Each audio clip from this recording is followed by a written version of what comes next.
Generally, in the last couple of years, whenever there's been a greenish wicket, Bhuvneshwar Kumar has been the first pick, or he's come into the equation. Just the rationale behind picking Umesh Yadav over him? Well, Bhuvi hasn't played a lot of 4-day cricket recently, and Umesh, having played in his last test, picked 10 wickets, and he was in good bowling rhythm. So that was the reason behind going ahead with Umesh over Bhuvi.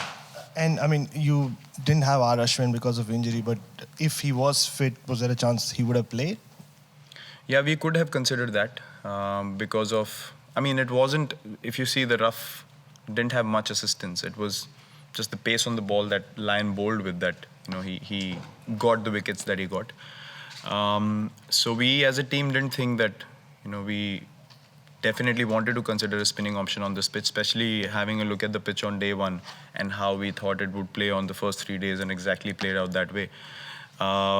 We thought a fast bowler is going to be more productive and more helpful for us as a team. Amit?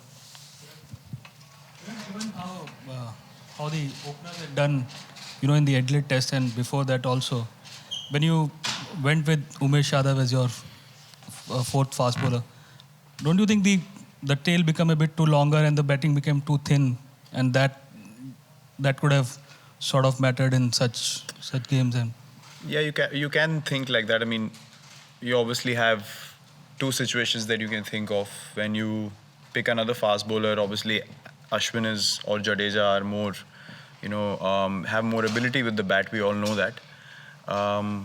So it's a very tricky decision to make. What kind of a bowling option you want to go with, or you want to think that whether that guy can contribute with the bat as well or not. So eventually you come to one decision, and we backed that decision, and we went ahead with it.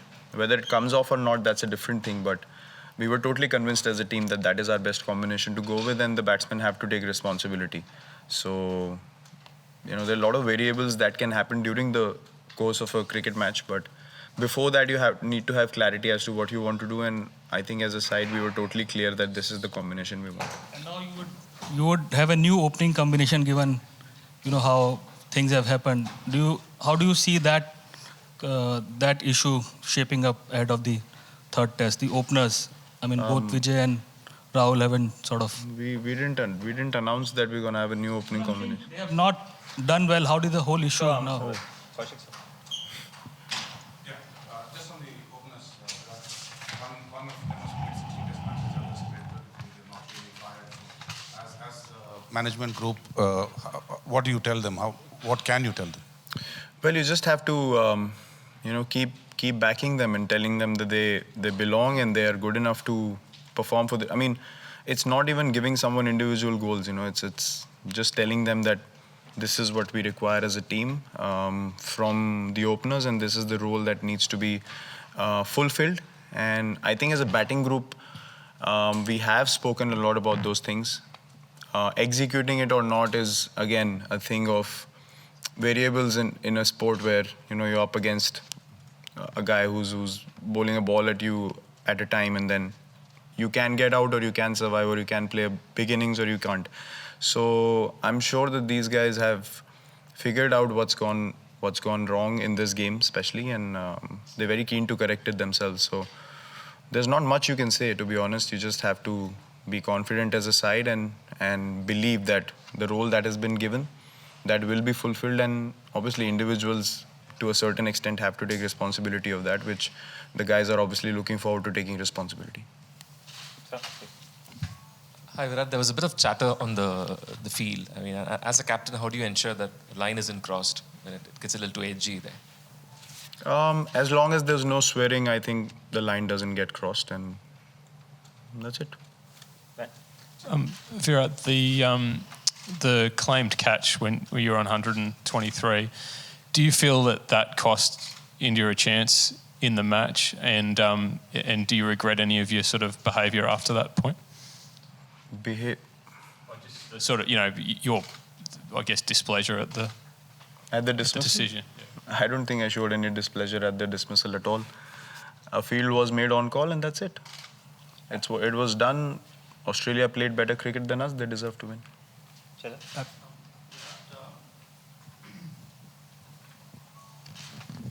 after the Adelaide Test, you had explained, when you have a spinner and he bowls a long spell, gives you that sort of control.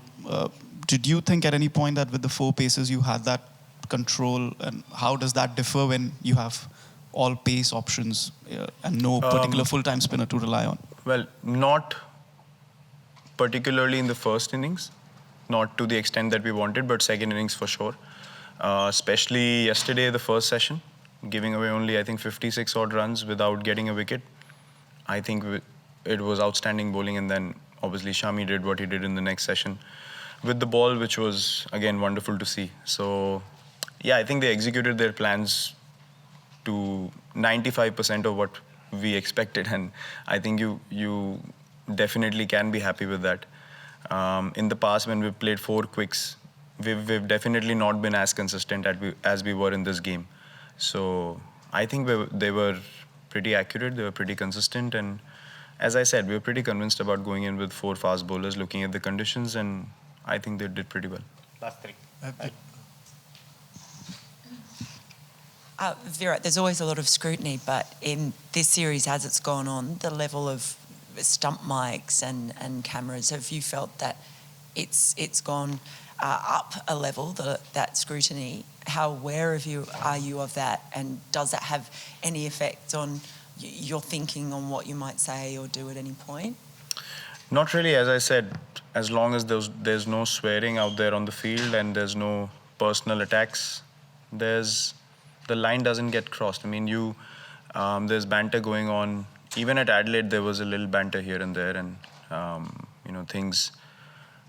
It's Test cricket at the end of the day. It has to be competitive. You can't say that people are not going to try and get you out in any way possible at all. With the stump mics and cameras and all these things, honestly, when a bowler's bowling the ball and you're standing at slips, you're not thinking whether the stump mic's on or the camera's on you or not. And when you're facing that ball, there's literally no one apart from the ball and you in the stadium.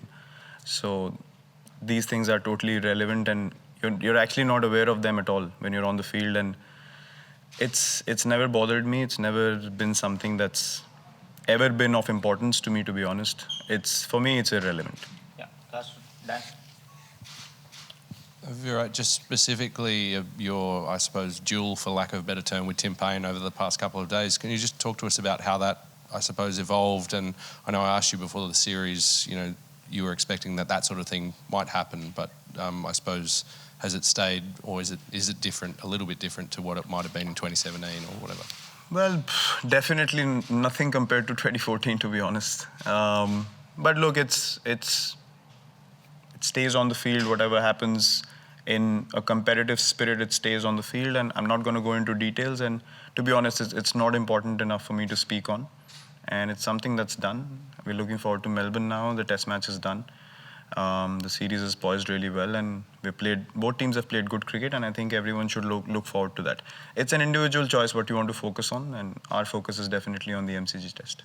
Final one.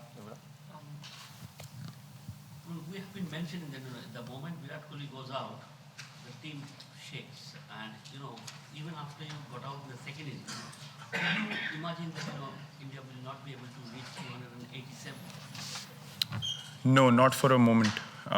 We believe all the time that we can win from any situation, and the guys in the change room believe that they can do special things, and that's the communication we have in the dressing room as well. We urge them to believe that they can do something very special. If it's been done in the past, and now we remember those names as great players of the game, why can't individuals coming into the team do the same thing? So you have to dream big, you have to chase glory, you have to think of the ultimate situation where you're bailing the team out or you're winning the game, and that's the mindset that everyone takes out onto the field, and they want to be the match winners for the Indian cricket team every time. It will not happen because, as I said, cricket is a game of variables. You can't win every time, you can't score every time, or you can't take wickets. But as long as that mindset prevails and it's there all the time, you're heading in the right direction as a team. And there was definitely no sense of lack of belief after I got out or anyone got out. Even with Rishabh and Vihari, they overnight believed that they can get a big partnership and win us the game. So I think the belief is very important to have.